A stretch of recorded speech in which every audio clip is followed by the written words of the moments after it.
So we're so glad to see everyone here. This is quite a big undertaking to pass the Green Amendment, and to get all of your support is really important to all of us, and to carry this forward. The Green Amendment will add to the Bill of Rights section of our Constitution's constitutional right to a clean and healthy environment, and it will establish a clear trustee obligation on New Mexico government officials to protect the state's natural resources for the benefit of both the present and future generations. And this is, so critical for all of us. By placing the environmental rights in our Constitution's Bill of Rights, we are ensuring that they are given the same legal and constitutional standing as other inalienable rights of fundamental importance to all New Mexicans. And we all recognize the importance of protecting our speech rights, our religious freedoms, and our civil rights. And it's just as important to protect the rights of our people to clean water and air, a healthy climate and environment. And just to point out, having New Mexico Green Amendment will help ensure the existing environmental laws and regulations are implemented to their full potential, and will provide a basis for advancing new needed protections.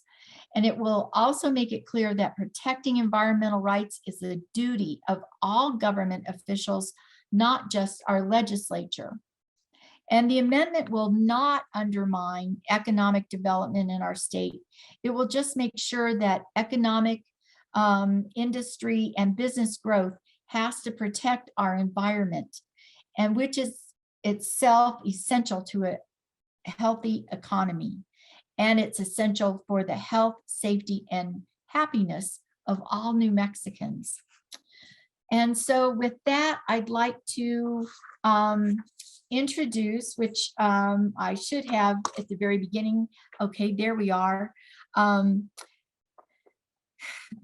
We'd like to start our meeting with a land acknowledgement that Representative Roybal Caballero will bless us with. Thank you. And I have, just for introduction purposes, we have Senator Cedillo Lopez here and Representative Tara Luján. So I will ask everyone to just take a few moments of reflection and a moment of silence while I read the land acknowledgement. We acknowledge that these lands we stand and speak on are the traditional lands of the many tribes and indigenous peoples in New Mexico, this region and nations. Our presence as indigenous peoples is imbued in the lands and waters surrounding us. May we nurture our relationship with our indigenous peoples and the shared responsibilities to their homelands where we all reside today. Thank you. Thank you, Representative. I'd just like to go ahead and mention how the agenda, I think it's in the chat also, but we will have a presentation of new language, discussion of equity as compared to equality, and then some Q&A ways, and then we'll have the Q&A facilitated by Ariana Sandoval of the Center for Civic Policy. And then we'll have input and insights from our legislative champions and why the Green Amendment is so important to New Mexico. And then we will also talk about the legal values of New Mexico Amendment and ways to encourage, but then we'll have more discussion and outstanding questions, and then we'll close about 5:30. So with that, I'd like to now introduce Senator Cedillo Lopez for the discussion of the new language. Thank you, Joanne. I'm really happy to be here. We're here to talk about the exciting new Green Amendment. And the reason I say the exciting new Green Amendment is because of the input that we've gotten as we've talked about this amendment. This is going to be the third time that we introduce it in the legislature, but we've gone around the state. We've talked to people, to activists, to community. And we've always talked about how the Green Amendment is so important in furthering environmental justice. And what we decided to do was make the language even more clear about environmental justice. So there is now a new line that is really important. And do you have a copy of it? Yeah. So the line says, the state shall protect these rights equitably for all people, regardless of race, ethnicity, tribal membership status, socioeconomics, gender, or geography. And that is particularly important in New Mexico because we are a state that has been a sacrifice zone for the country. When you look, if you take a graph and you graph the uranium sites, the oil and gas sites, the coal sites, the different mining sites, and you were to graph them, and then you put a graph of bad health outcomes, asthma, and you can just pick three: asthma, cancer, and toxic poisoning. Just graph those bad health outcomes on the graph. And then you put another graph over that of where people of color reside. What you will find is an overlap of those things. And so New Mexico, in being a sacrifice zone for the country, is also holding up our people of color, our Latinos, our African Americans, our indigenous peoples, as sacrificial lambs for the Green Amendment, for industry, for toxicity, for pollution. And so the Green Amendment now, with this new language, and we're going to have a good discussion of what equity means, but we are going to focus the Green Amendment on the environmental justice piece of what a Green Amendment can do in the state. I have been focused on so much of the environmental issues in this state for so long. And to me, the most disheartening thing is when I've heard of a colleague in the Senate tell me, well, don't worry about the Permian Basin because that's just a sacrifice zone. It's just dirty and we don't have to worry about it. Just let it be a sacrifice zone. Worry about the rest of the state. I find that disgusting because the population of the Permian Basin is 57% Hispanics. And we have a low concentration of African Americans in our state, but guess where they're concentrated? In Albuquerque and in the Permian Basin. So I'm very, very excited about the new language. It's going to raise probably some new questions in the legislature. And so I'm really excited that we're going to have a discussion of equity as compared to equality that Nena Benavides is going to lead so that we can understand what this new language means. Nena? Thank you, Senator Cedillo Lopez. I'm going to try to stay on camera with you. I live in very rural New Mexico, so sometimes my internet is a bit unstable. Again, my name is Nena Benavides. Good afternoon to all of you. I'm the co-founding director of Creciendo Nuevo Mexico here in Grant County in the heart of the Gila National Forest. I'd like to speak with you today about equality versus equity and what that means for our communities when we talk about climate in New Mexico. We do have a great graphic. Maya, if you could share that with us. As that's coming up, I'll say equality is a model in which the same resources are provided to all in what has been called a quote unquote level playing field. Within this model, little attention is paid to fairness of the desired outcomes. Equality is quite simply a one-size-fits-all model. Equity, on the other hand, is intentional, requires planning, and often direct community engagement to ensure that resources are intentionally allocated and designed to reach desired outcome. This is the tailored fit approach. But how does this translate to climate? For many years, our extractive industry communities have lacked the equity they are deserving of as communities that have given so much to all of us as New Mexicans. As a citizen of Copper Country, I proudly recognize the deep roots and traditions of that mining contributes. For years, mining has been the lifeblood of my community. It has provided much, and we recognize that, and we are grateful. And I'm sure that this is a sentiment that is echoed by many in impacted communities across the state. However, we know that change is, will, and must happen to ensure continued opportunities for our families. The Green New Amendment is an integral part of equity for all New Mexicans with a very intentional plan for true equity.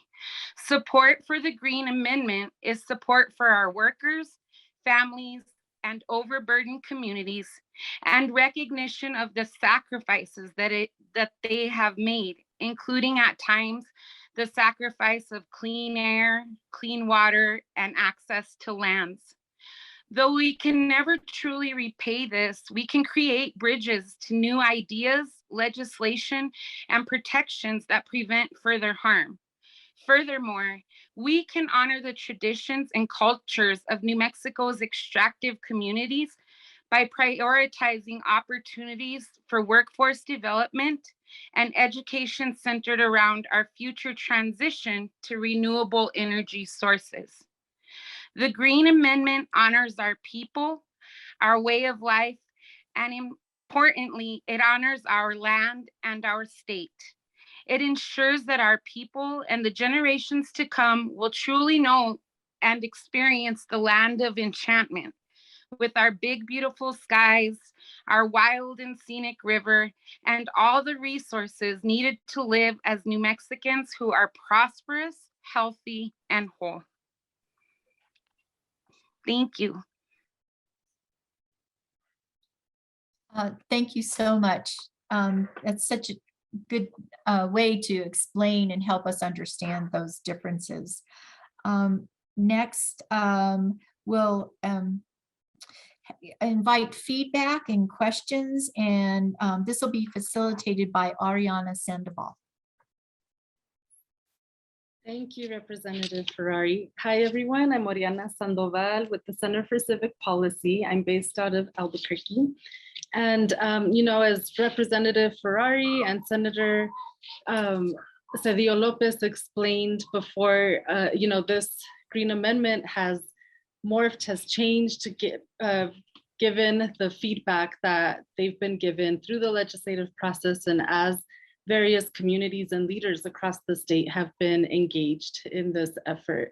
And so this is a main point of today's gathering, is really to share information about the status of the Green Amendment, where it is today, as well as to get input from you all as community members, community leaders, around questions you may have and or concerns or feedback that you may have as we're preparing to go into the 2023 legislative session. So if you'd like, Bridget signaled there, you could put any questions directly into the chat, and then, or you can also just indicate you have a question through saying you stack in the chat, and we'll call on you and have our legislative champions answer any questions or take in your feedback. I'm also monitoring the attendees list just to see if anyone has a hand up. Okay, here we have a hand, Susan Gordon. Hi all, and my question is, my organization, the Multicultural Alliance for Safe Environment, works on uranium mining issues, and we have many Indigenous members, and the question has come up about how could this potentially negatively impact tribal communities? Could this amendment be used against tribes in some sort of way? Thank you for that question. But I think that that's very important to understand that that because of tribal sovereignty, the Green Amendment will have no binding effect on the tribes at all. Because the tribe, if the tribe wanted to prioritize the environment, the tribe would have to pass its own amendment to its organizing document, whether, I know some have constitutions, some have different organizing documents, some have, but that's what they would have to do if they wanted to prioritize the environment. But Indigenous people could use it against the state and to push the state to ensure that they are protected by the Green Amendment.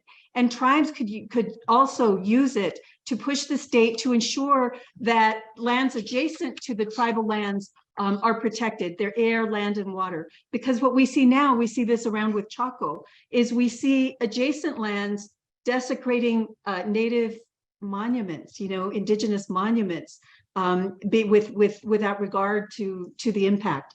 And so it can be used by tribes, but it really doesn't require them to do anything, and they would not be bound. You couldn't, because of sovereignty. Is that clear, Susan, or any follow-up? Nope, that's it. Thank you. All right. Thank you. And then we have a question by Margaret Bell, followed by Glenn Griffin. And Margaret put her question in the Q&A. She asked, is the language added by Representative McQueen still in the legislation? Yes, it is. It is. We have, so if you, and I don't, actually, could you put it on the screen, Maya? If you could put the whole Green Amendment. So the first part of the Green Amendment in A, the people of the state shall be entitled to clean and healthy air, water, soil, and environment, a stable climate and self-sustaining ecosystem for the benefit of public health, safety, and general welfare. The stable climate and self-sustaining ecosystems and environments were all coming out of Representative McQueen's committee. What wasn't in Senator McQueen's committee was the second sentence about protecting the rights equitably, and I have sent it to him, and he thought it was good.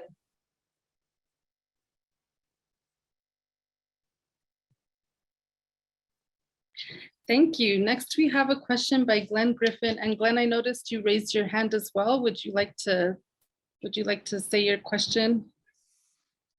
Okay, I'm not sure if he can get off mute, so I'll just read it. Oh, go ahead. Go ahead and read it. That's fine. Okay, so the question is, 2 of our local legislators want the Green Amendment to be vetted. They're worried it will shut down our copper mines. How do we get around this roadblock to be allowed to vote on the Green Amendment? Glenn, that is such a great question, and I've heard that before. Now, mining, copper mining, and all mining is governed by the Mining Regulation Act. And what the Mining Regulation Act requires is that the land be restored to a self-sustaining environment. And so the language in the Green Amendment is exactly what is required, what mining companies have to do now under current state law. So it will not affect mining companies as long as they do a good job with reclamation. They should be fine. It has not shut down mining in Montana, not shut it down in Pennsylvania. I'd be surprised if it shut it down in New York, and it won't. Because basically what the amendment does is it requires that the state take into account the environment. And with regard to mining, it's been very strongly regulated in the state. And the mines are very, very familiar with what returning land is to a self-sustaining environment. Thank you. Next, we have a question by Joan Brown in the Q&A. She asks, could you explain Section C and what would be the incentive other than moral and ethical reasons to adhere to this? It's interesting. I'm really glad you asked that. The reason it says monetary damages shall not be awarded for violation of this section is that the principle is, the UN principle, and to me the moral principle, is that polluters should pay. The state shouldn't pay, the polluters should pay. And the truth is monetary damages under tort law are still available against the polluter. And so it's enforceable though against the state, county, and municipalities for what we call equitable relief, which means an injunction or reversing a permit. A lot of the cases that I've read involving the Green Amendment are cases in which a local government or a state government or a county government has granted a permit without taking into account the impact of the facility that they're permitting, without taking into account the impact on the environment or on the air, water, soil. And that's basically what this is about.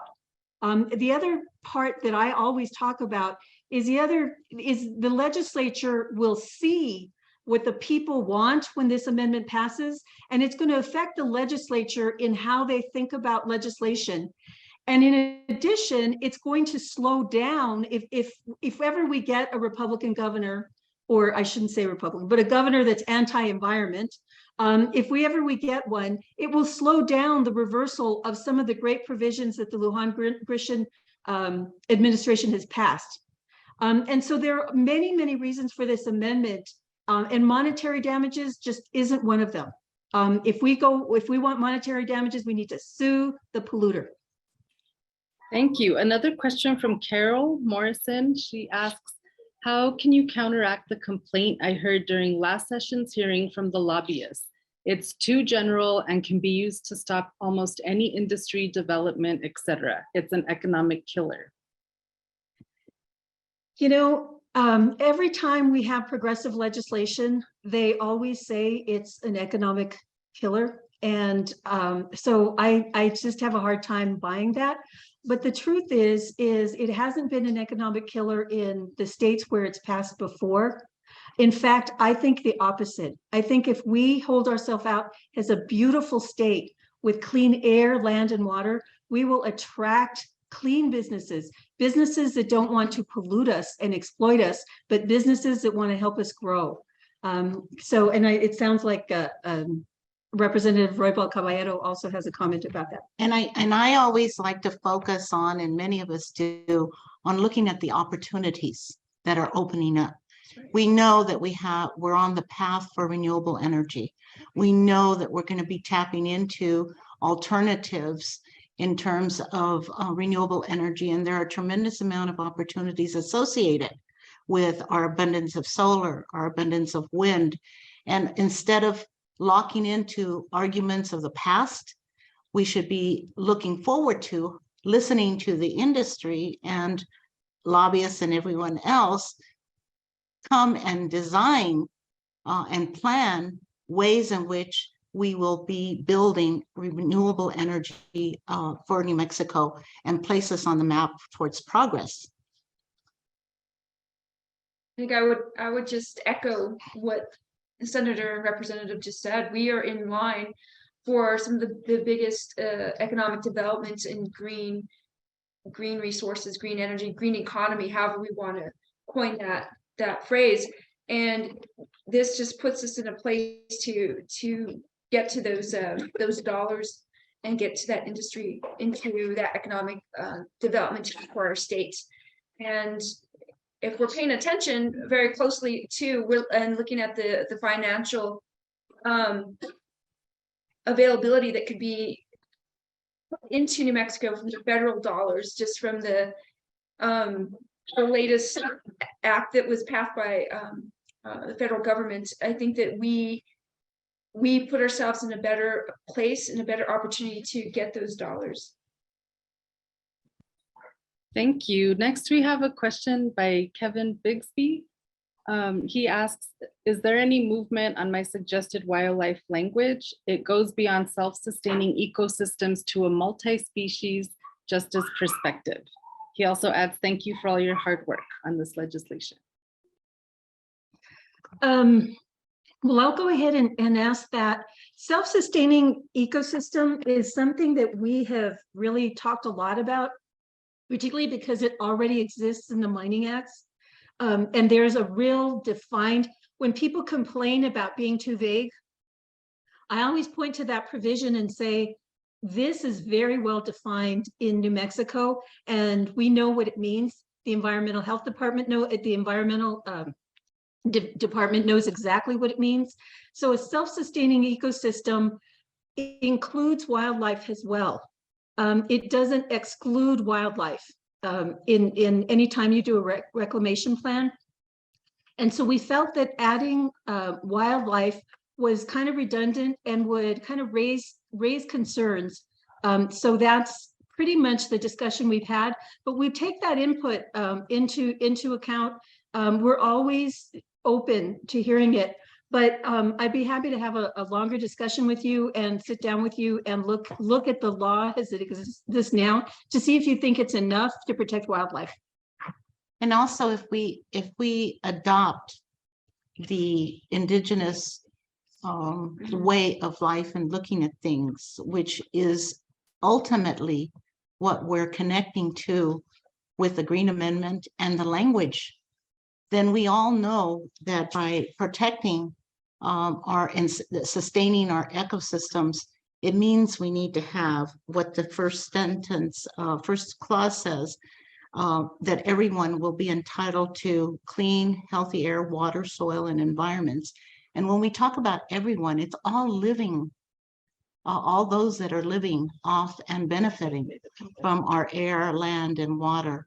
And so it's important for me to say this because I think all of us, especially in New Mexico, should be welcoming and adapting to our indigenous way of living so that it makes things better for us to be able to answer to these questions and welcome and embrace our indigenous heritage here in the state. Thank you. We have a few more questions. Maybe we'll do one more by Steffi Weisbord. I hope I pronounced your name correctly.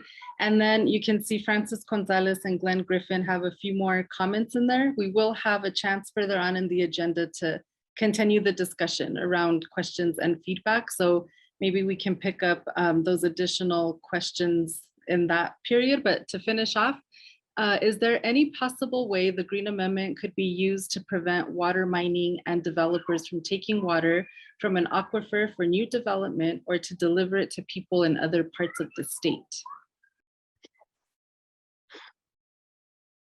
The impact, the issue, that's another really great question, but the issue there would be whether the water, whether the impact of that development would affect the existing water.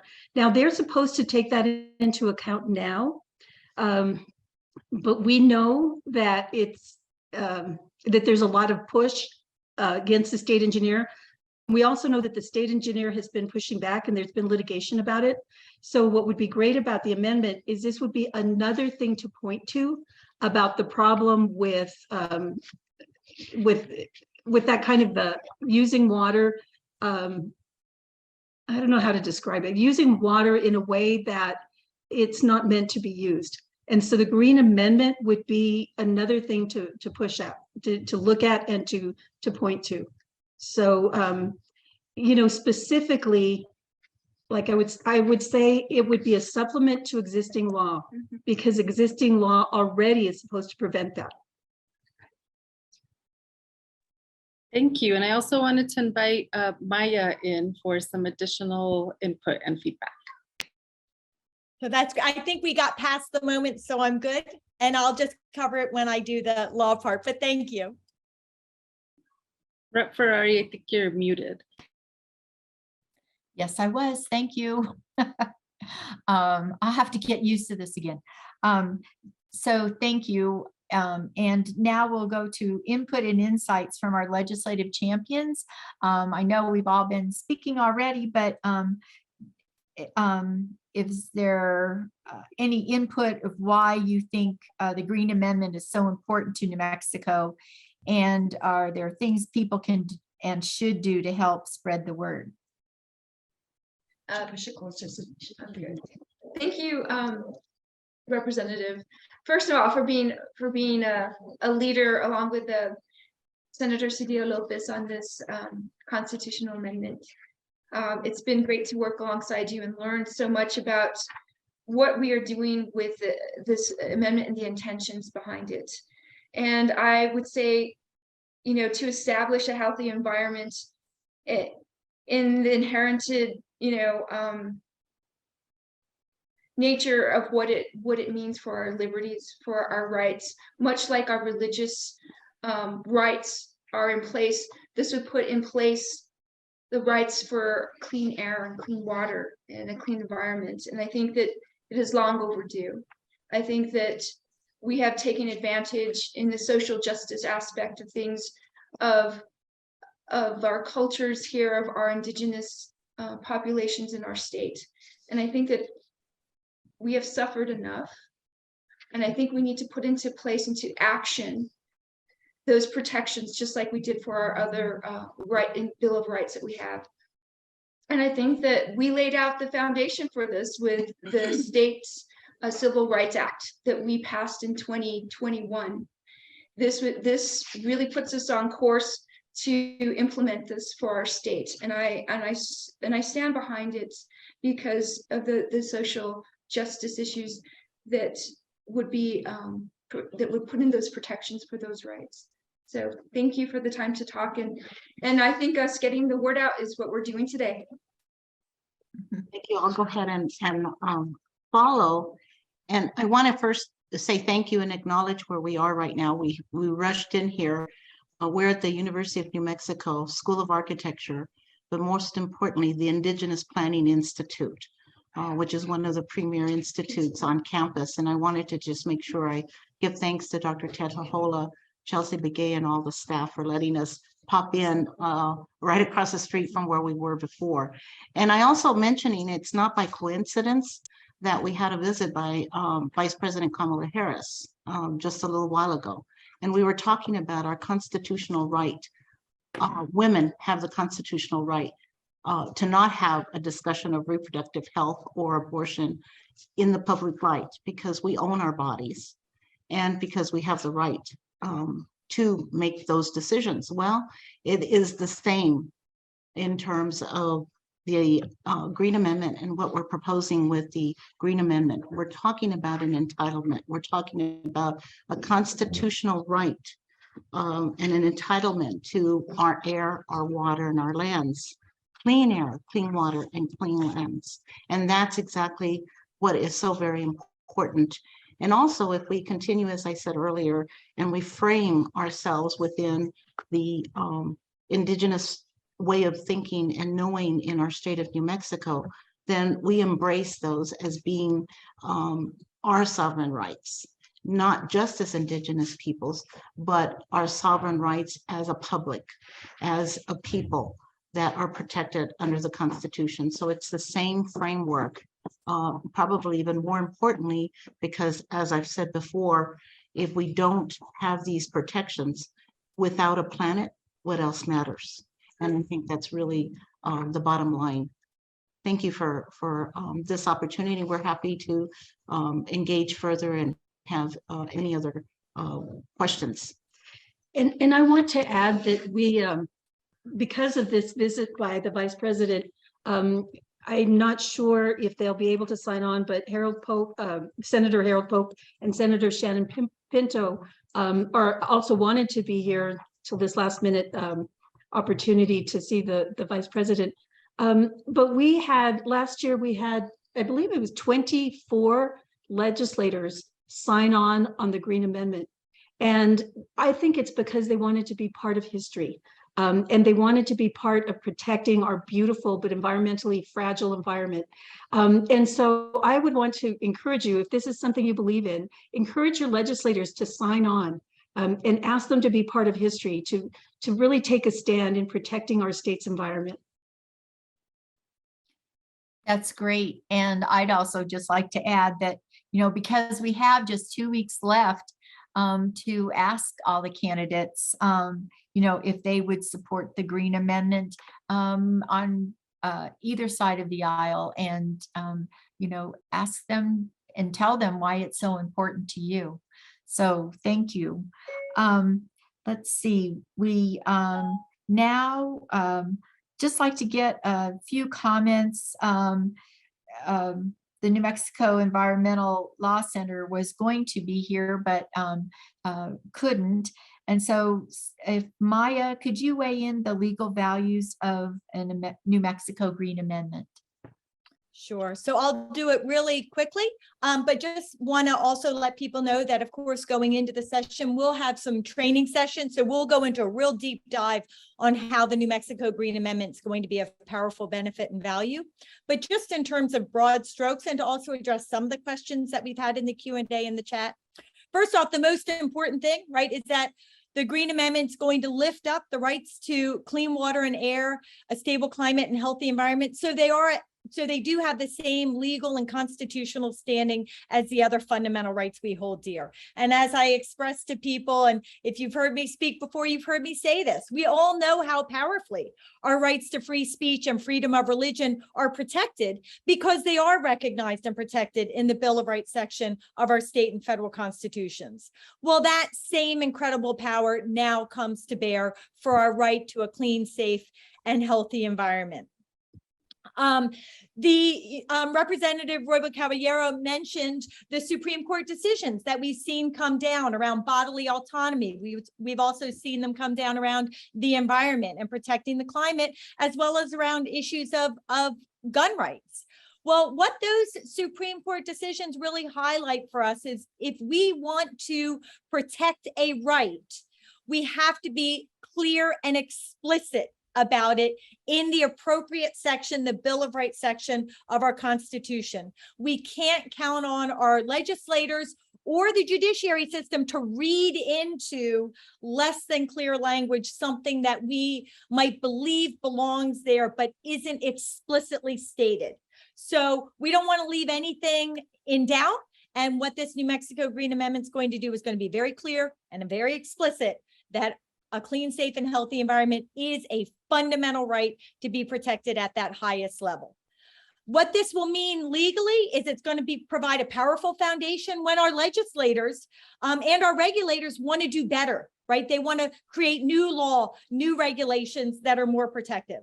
But it's also going to help strengthen how our existing laws are interpreted, because now all existing laws, policies, programs, regulations are going to be interpreted through the lens of how can they and should they be utilized by our government officials to protect our constitutional right to a healthy environment. So Paul, to speak to your question in the chat about shouldn't this help make our current industries do better? Like we don't want to run away from that reality. You're right. Our existing laws will now be interpreted more protectively. And that does mean that when current industries don't operate in a way, when our government officials allow them not to operate in a way that does protect our environmental rights, the Constitution should help ensure we address that. That is what we have seen in Pennsylvania and Montana, and we're starting to see in New York. So that just helps prove that point. But you're right, that's an important point.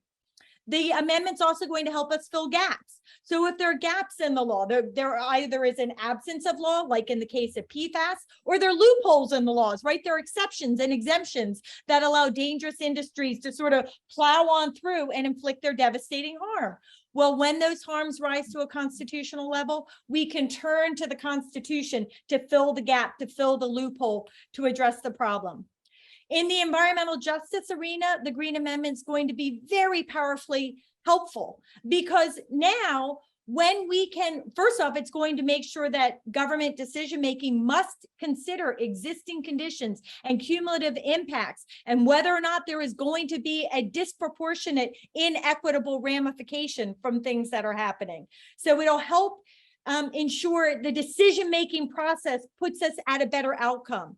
But what it will also help ensure is that if we can demonstrate, we don't have to demonstrate racial intent. If we can demonstrate that BIPOC communities or low-income communities are being disproportionately impacted by pollution or environmental desecration, that disproportionate impact can be at the basis of a constitutional question.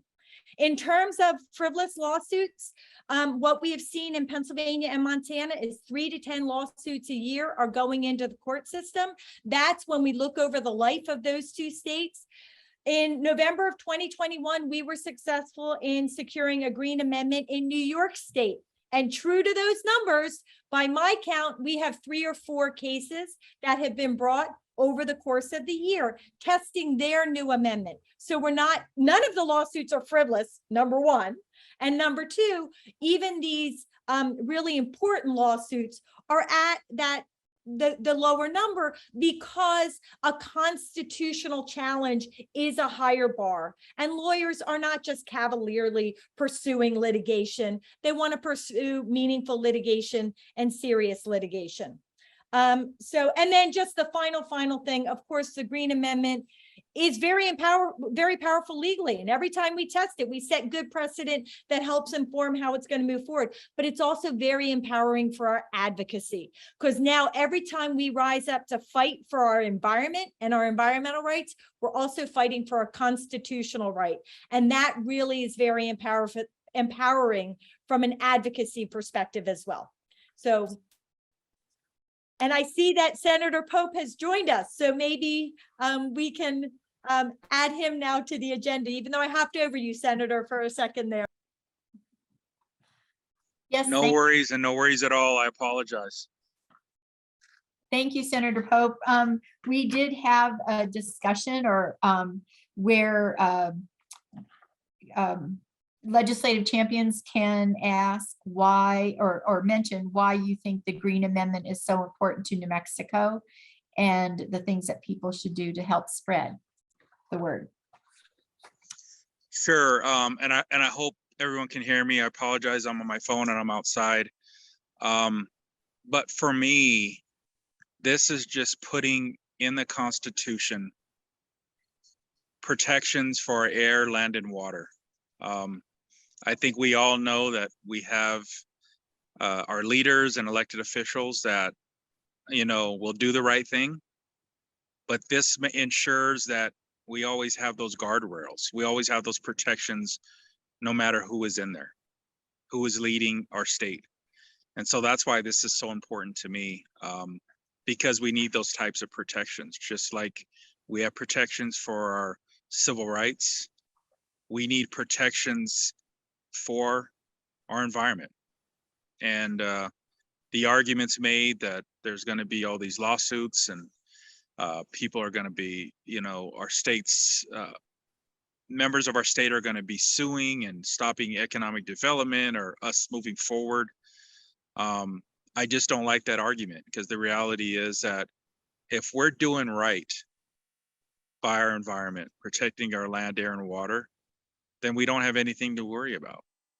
So that's why I support this. This is something that needs to happen, something that we need. But most of all, this is something that our communities and citizens of New Mexico are asking for. They're asking for us to do something. And this is one tool to do that. Thank you. Thank you. I'd like to see if Maya, would you also go further into ways that we can engage and sign up for supporting organizations? Yeah, so I did have a screen share, but I'm having oh, there it is. There's the link. So I just had a really quick screen on this front. Let me go. There we go. So we do have a number of ways we want people to engage moving forward. And I'm going to put these links in the chat, so no worries. But the one thing is, and I know this link's really long, that's why we'll put it in the chat, but it's also on the nmgreenamendment.org website, all these links and pieces of information you'll find there. But we really are asking now any organizations, environmental organizations, social organizations, Rotary clubs, civic organizations, business operations, any entity really that wants to sign on in support of the New Mexico Green Amendment, please sign up and sign on. Even if you signed on last year, we are not presuming support. The language has changed and we're at a different moment in time. So if you are supportive of this powerful new language, please sign on at the Google form at the link that we will be providing in the chat and in follow-up. I also want you to know that we got a funding opportunity where we're going to be able to have an intern from New Mexico in New Mexico to help us moving forward through the legislative session with education and outreach. So if you could really help spread the word, particularly amongst young people who want to get involved in environmental activism, this is a great opportunity to literally help change the world when it comes to New Mexico and set this powerful precedent in the state and also for the rest of the nation. We are like last year, all of our sponsoring organizations are being invited to have their logos added to any informational materials that are created for the New Mexico Green Amendment movement. So you don't need to recreate the wheel. You'll have ready made information materials that you can use that have your logo on where you're co-owning it with everybody else. Not only does this help you spread the word for your organization and for the whole New Mexico Green Amendment movement, but every time anybody sees these informational resources, they see the powerful support that we have. All of these organizations are also highlighted on the website with hot links to your website pages. But if you, when you're signing on in support, can indicate whether or not you'd like your logo on these materials, again, it's good for you, it's good for us, it's good, us meaning the movement, and it's good to help spread the word. And then just the final thing, and I just added this because somebody had asked this in the chat, what are the messages that you want us to spread? What are the things that you want us to say?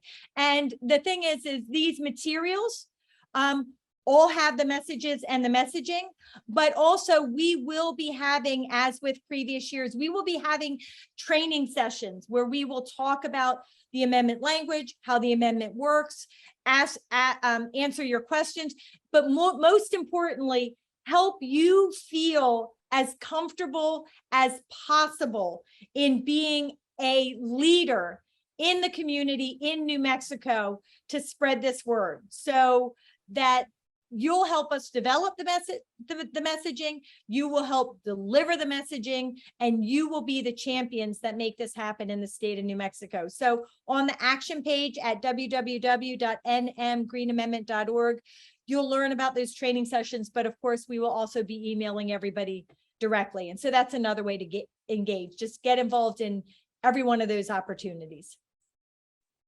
Great. Thank you, Maya. And I think in the chat, there's the links to go to the different the materials, and then also about the internship information. So I'd like to ask Luis Guerrero, who's the legislative and political organizer for the Sierra Club and the Rio Grande chapter, and also Ariana she's the CEO of Center for Civic Policy, to continue the discussion that maybe we didn't get a chance to address earlier, and any outstanding questions. Yeah, absolutely. And thank you so much, Representative, and also everybody that has participated. There's some really, really great questions in the panel. Oriana asked me to kind of lead this section, but you know, we're kind of both going to take turns, I think, is what we're going to do. So first of all, there's it's a question and also a comment from Francis Gonzalez, but I think it's worth noting both. So first, she's mentioning that the Lieutenant Governor is against the Green Amendment and states that it will affect the extraction industry. So question number one is, what is the plan regarding the Lieutenant Governor?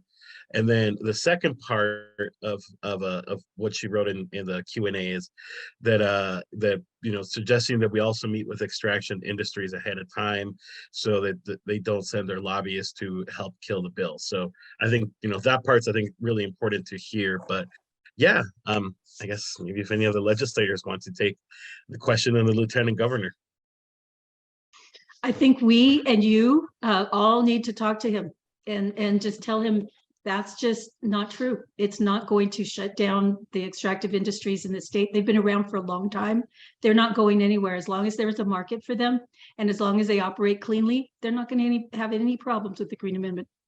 And I would add that, you know, we need to constantly talk about what the industries have done in the state of New Mexico, and how the health and safety of our populations have been greatly affected. We have generations of families that are suffering from cancers directly associated to the mining industry.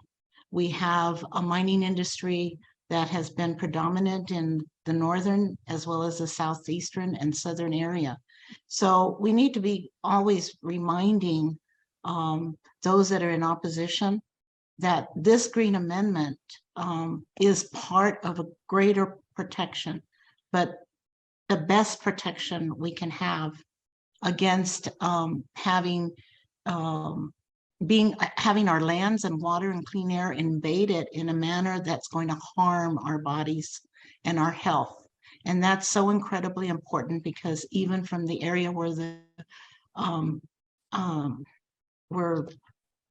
Lieutenant Governor's from, is one of the major areas that has been impacted and continue to be impacted. You still have children 5 and 6 generations later suffering from autoimmune cancers that are very rare but directly associated with the industries that have been located in the state. That's serious business, and that's irrefutable fact.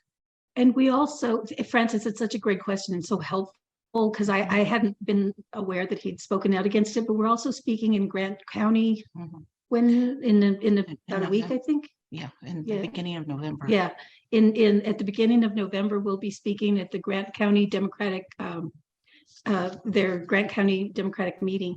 And so we'll, I'm going to reach out and especially invite him to that meeting.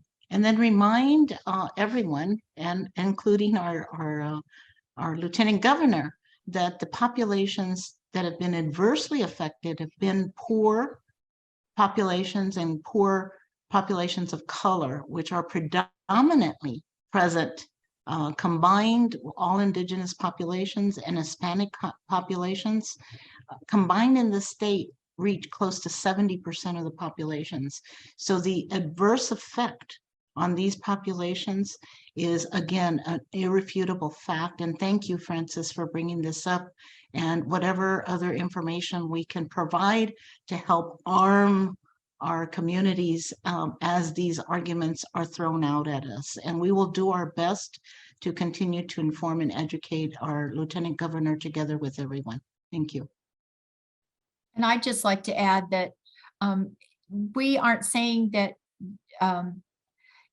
in most cases that they can't continue to extract, but it's how they do it and the precautions that they need to take to protect, you know, the environment, and to make sure that those are included in any permits that are given to continue that extraction. I'd just like to add a quick point to the Representative Ferrari. We know that copper mining is needed for renewable energy resources. We can't have wind and solar without copper. So the approach is and may be a little different, but as Representative Ferrari said, we need to hold these corporations and industries responsible and accountable, and ask for transparency about what is happening with our water, our air, and our soil, and why are these medical issues happening.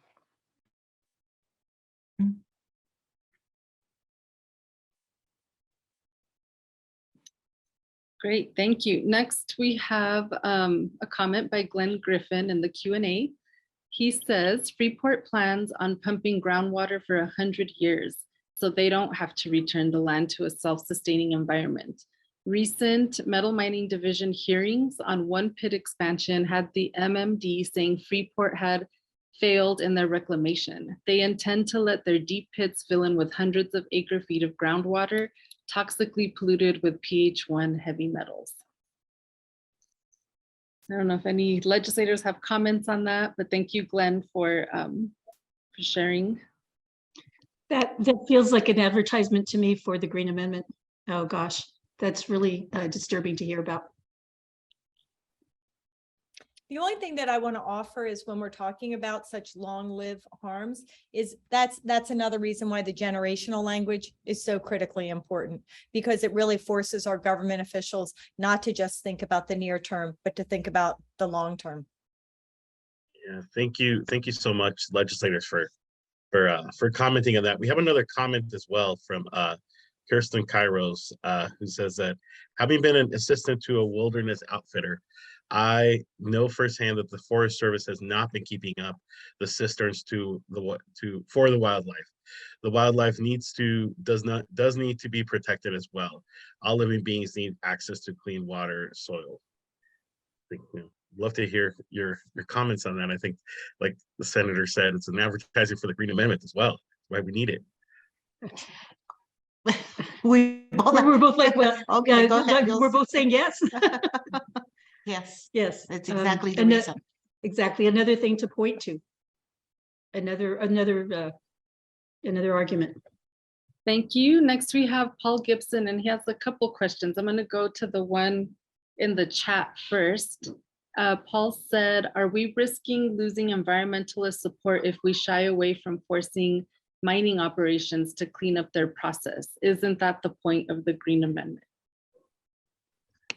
Paul, we never said, the point I kept making is it's not going to shut them down. It's going to require them to operate cleanly, and it's going to require them to reclaim the land as they should. So that's exactly the point. There's a false narrative that is going around saying this is going to bring the state to its needs. It's going to shut down all extractive industries in the state. And you know how much we rely on this, on extractive industries for our budget. And the truth is it's not going to do that. It's requiring them to operate cleanly. And that's the least they can do. As I often say, we should be open for business, not open for exploitation. And that's what these companies, when they come in and they make a mess and they leave, that's what they do. And that's what we're going to hold accountable.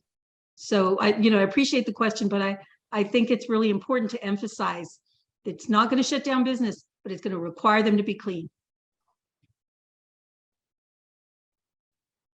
Yeah, that is a great question. I agree. Excellent, thank you. Part two of the question, is with Brian Egolf gone, the House should be easier, but what about Peter and Mimi? And do we know if Javier Martinez is a solid supporter? Of course, making the assumption that he might be Speaker of the House. But at the same time, there's other names that have been thrown as well. Maybe what are some of your thoughts on where leadership is standing right now? Both Mimi and Peter have publicly stated that they support the Green Amendment. So I think that's really important that they do. And we've been talking about it in caucus and trying to address that argument, because that argument keeps coming up. What's it going to do to our oil and gas industry? What's it going to do to extractive industries? And if they believe that it's going to make them operate cleanly, but not shut them down, that's an important point to make with these legislators.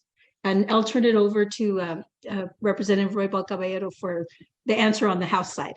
And I'll ask Representative Ferrari. I don't know. I don't recall the names, but I don't know if Representative Martinez signed on to the last. Did he? Oh no. No. Okay. So anyone who wants to step up to be a leader, this is one of those questions that I know Representative Ferrari, Representative Lujan, and all those that signed on will be asking. Because this is an important leadership question. If you defend communities of color, if you defend our poor populations, and if you have in the past and continue to defend our rights against polluters in our state, then this is a question for leadership, and it will be asked. If you want to step up and be the Speaker of the House, then the question is going to be posed to you, whether you intend to support and vote for the Green Amendment. At least it's going to come from me, and definitely as a measure of running for leadership position, because this is the only way we will take our state forward and protect our future generations against what we've already witnessed to be the adverse effect of negligence and negligent polluting in our state and exploitation of our lands and of our people. I agree that, we do need to make that an important question to those who are running for leadership. And those of us who have signed on to support the Green Amendment, which there is a really good number of us, that we should also altogether ask that question and put that kind of pressure on for the support. I think, as we're asking even candidates running right now to be sure to sign on, then ask them also to, make sure that that going forward is something that's supported by the leadership. Thank you. Also, we see that Margaret Bell has her hand raised. So Margaret, if you'd like to chime in with your question or comment now, that would be great. Okay, there we go. What always comes to mind to me when I think about the Green Amendment is Holtec. And the fact that two mayors, if I have my information correct, two mayors, Hobbs and Carlsbad, decided to invite Holtec into the state of New Mexico, putting the entire state and probably the entire region at risk. And I know that, one of the great provisions of the Green Amendment is to have all elected officials keep the environment in mind before they make these kind of decisions. And I guess my question is sort of aspirational at this point, but do we think that the Green Amendment would have stopped those two mayors from getting this far along by inviting a company like Holtec and to bring high-level radioactive nuclear waste into our state and putting the entire state at risk? So your thoughts on that would be appreciated. It should have. I think that's such an important point, and especially why it's important that the Green Amendment applies specifically to municipalities, because they need to be thinking about the environment and their air, land, and water. I also want you to know that there is going to be legislation introduced early on to pass a specific law about this issue, trying to stop them. And it's going to have to be passed fast because it looked like the federal government is poised to grant that permit. And the only thing that can stop it is a state law, like Texas did. Texas actually stopped it from going to Texas. And we need to do it too. And so support that with everything you can. But yes, I think that the Green Amendment, I think, is a really important statement by the people of New Mexico, what you want your legislators to do, what you want your leaders to do. And that includes mayors. So, but thank you, Margaret. I'm so glad, because we need to really work on stopping Holtec. And thank you for the question. Thank you for the question. I'll just bring your attention again. I always like to add or point to the actual language in the constitutional provision, which says the state, counties, and municipalities shall serve as trustee of the natural resources of New Mexico and shall conserve, protect, and maintain these resources for the benefit of all the people, including present and future generations. This is powerful language. It is going to become our constitutional right to hold these elected accountable for their actions. And we have an electoral process that helps us do that, because if you do not, then you don't stay in your position. We have the opportunity to make those changes and hold that accountability to those elected. But this is beautiful language, and it is empowering language. And we have to constantly remind our populations that this constitutional amendment gives us all the right to hold that accountability. Yes, thank you. Yeah, absolutely. Before we go to the next question, Maya, did you have anything else to add about this? Yeah, so I just also want to let people know, or sort of remind people that once the Green Amendment passes, it's not going to be an instant panacea, right? Against like all the bad stuff's not going to go away and stop. This is going to be creating the most powerful legal tool we have so that we can utilize it in our advocacy and in our litigation to secure fundamental change. And every time we go into, and I love, Margaret, that you really embrace that this is all levels of government, every government official, right? And so we're going to want to start with our advocacy at every level of government. And then there are going to be those key opportunities when we're going to decide that litigation is the right next step to create that powerful precedent. Although you don't always have to go into the courtroom to get that precedent. We have examples in existing Green Amendment states where we've been able to get government officials, because of our advocacy, to do the right thing, despite the fact that litigation was threatened against them because they had that constitutional obligation. So it's empowering all the way through.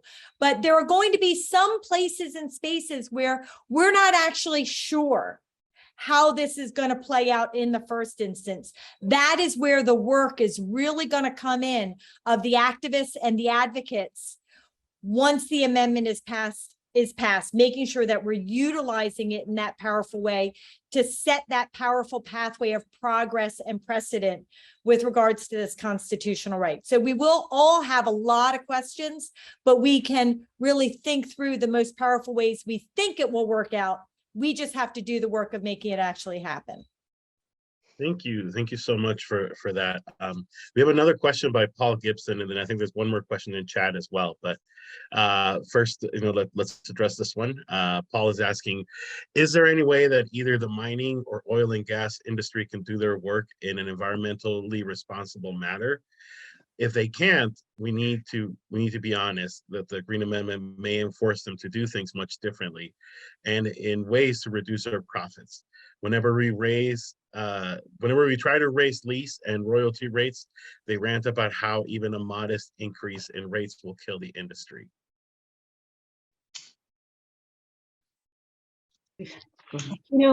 That's so true. I mean, the slightest thing you try to do, like the Produced Water Act, there is a group that is appealing what is it, the not the clean cars, because that actually went through. But yeah, the slightest thing that you do, oil and gas comes out, or the extractive industries, and they're like, they constantly say, oh, this is going to destroy the industry, and nothing has. The produced water legislation didn't destroy the industry at all. In fact, it facilitated trading in produced water. The methane rules, it's just making sure that methane is not reducing the amount of methane that pollutes our environment. Paul, I don't believe, I mean, it would be a really rare industry that would have to shut down because it would be impossible to run in an environmentally, because we have all these guardrails, we have these environmental guardrails of what we allow industry to do. And the Green Amendment isn't going to go far beyond that. What it's going to do is it's require them to consider it, because right now we have permits that are granted with no consideration of the environment. And so I think it's important that we understand that like all constitutional amendments, even the Second Amendment is a balance between the interests of the people who hold the right and the state's interests. And so it'll always be a balance. And like I said, maybe it's possible, but I can't think of an industry in New Mexico right now that would be shut down because they can't operate more cleanly. And like I said, the methane rules are big with regard to clean air in this state. And so that's what I think we need to think about. But yeah, I mean, if you can think of an example of an industry that would be shut down because it's inconceivable, I think the Holtec thing is the closest. That's right. I think you could stop Holtec, because I don't see how that could be could be safe for our state in any way, shape, or form. Can I just offer that that's really a significant difference with Holtec and existing oil and gas? So in the case of Holtec, it's keeping something bad out. I believe that if the New Mexico, or if the Green Amendment existed in Pennsylvania before the fracking industry came, that we could have kept it out. But now that the industry is already there, we're in the position of having to claw back the ground, right? And put in place increasingly protective elements to the governing process that oversees the industry. And that's really going to be the same in New Mexico. You may be able to keep new bad things out, and there are a lot of new bad things, as we know, hydrogen hub maybe could be one of them. But for the industries that are already there, it's going to be more of an iterative step process on accountability and getting increasingly better actions, activities, and decisions from government that are holding the industry accountable to do better, right? So it's going to be more iterative over time. But do note that difference, keeping the bad out when bad already exists, how that gets approached. Yeah, thank you so much for that question. There's one last question, and unless anybody has anything else, we can probably move to closing comments. But this question from Francis Gonzalez, I think it's really important. Is there going to be monies for the municipalities to enforce the Green Amendment? I don't know that we've discussed that. I know the FIR was projecting a big expense, but if it's already something that's built in for evaluation, environmental evaluation before permits can be done. My understanding is that it would already be a cost of doing business. Yes, you said it. You said it, Representative Ferrari. They already have to do this work. The question is what do they consider before they grant the permit? And certainly one of the things that they can look to, and there's a lot of federal money available, is if they need the resources to do the job, they ask for the resources. And that's something that I know that all of the sponsors of the Green Amendment have really pushed for. It's sufficient resources in our state to protect our beautiful environment. Thank you so much. Great answers. That is all the questions we have. Okay. I will throw it back to Representative Ferrari and the rest of the legislators to close us off. But thank you so much, everybody, for asking these great questions. They were great questions and great feedback and comments. Just like to thank everyone for joining us today and making sure that we are all on the same page and understand, some of the different things that we'll be up against, but then also how we can work together to have the information with all of the fact sheets and the different trainings and things we'll have throughout the before the session, and have that special assistant that we're looking for to make sure that we can overcome any of the opposition and why it's such a good thing, and to also talk to our candidates right now and get their support. And also I'd like to remind everyone to be sure and sign on and support. Let us know if you want your logo to be included, what we can do to help you be a part of this. If you're not already, we really appreciate those who have signed on and want to help us get this through. It is so important for our state, especially for all the things that we've been through in the past, to make sure that now into the future we have these protections and enforcement of those laws that we already have. Are there any other comments that legislators would like to make? I just want to thank everybody and just know that the community organizing and the mobilizing in order to be able to build stronger coalition and be one collective voice behind the Green Amendment is so greatly appreciated by us.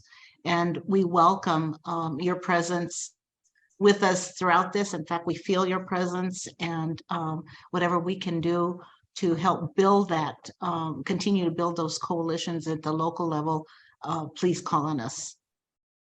And I just want to say thank you and call on us anytime if there are questions and comments, or if you want us to speak at any event or, you know, get the word out. We're here for you.